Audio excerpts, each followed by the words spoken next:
গেল ১৭ বছর একটি রাজনৈতিক দল সংস্কারের ঝড় তুললেও এখন তারা মুখে কুলু পেটেছে।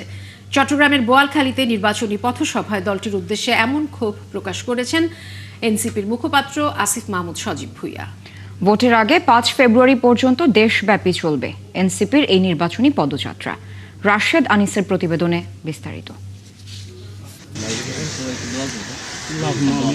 সোমবার শহীদ ইসমামের কবর জিয়ারতের মধ্য দিয়ে চট্টগ্রাম থেকে শুরু হয়েছে এনসিপির নির্বাচনী পদযাত্রা। এ সময় স্মরণ করা হয় ২৪-এর সকল শহীদদের। পরে বোয়ালখালীতে পথসভায় অংশ নেন এনসিপির নেতারা। জাতীয় নির্বাচনে দল ও জোটের প্রার্থীদের প্রচারের পাশাপাশি গণভোটে হায়ের পক্ষে ভোট চান তারা।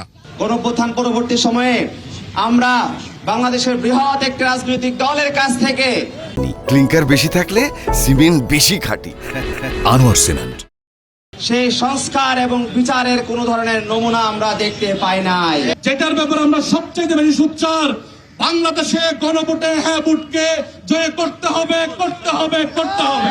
এ সময় দলটির মুখপাত্র আসিফ মাহমুদ জানান, একটি রাজনৈতিক দল গেল ১৭ বছর সংস্কারের কথা বললেও এখন তা মুখে আনছে না।